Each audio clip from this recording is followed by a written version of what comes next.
Во ова видео ќе научиш за процентуалните промени. Во секојдневниот живот пресметуваме процентуални промени секогаш кога споредуваме две вредности, како на пример зголемувањето или намалувањето на вредноста на акциите, споредувањето на врнежите по година или изучувајќи ги промените во невработеноста. Пресметувањето на процентуалната промена е навистина едноставно.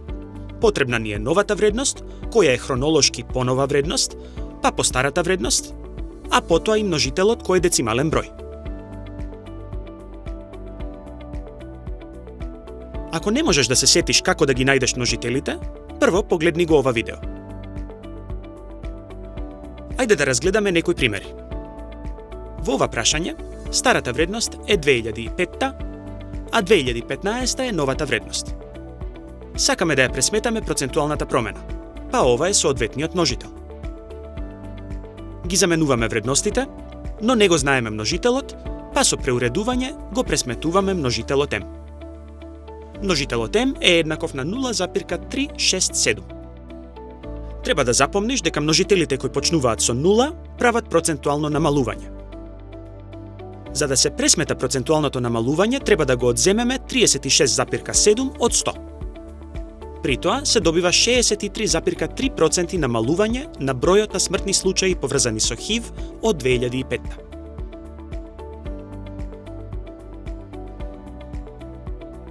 Навистина е едноставно.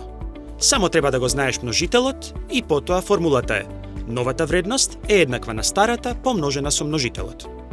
Така се пресметува која е новата вредност, која е старата вредност и кој е множителот. Да разгледаме друг пример.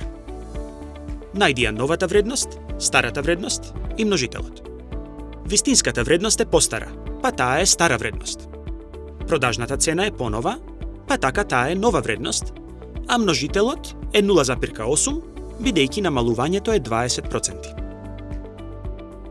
Паузирај го видеото, пресметај и продолжи.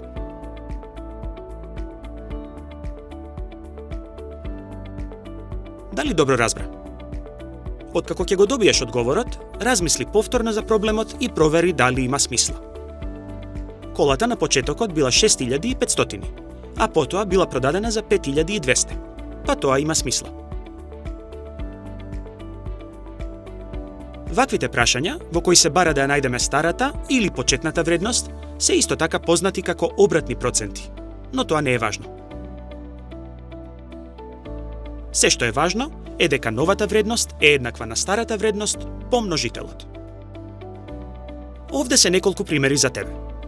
Паузирај го видеото, пресметај и потоа продолжи.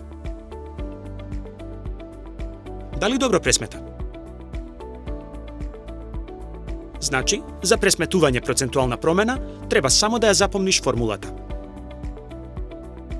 Луѓето често имаат проблем да одредат дали треба да се пресметува процентуалната промена или да се пресметува процент.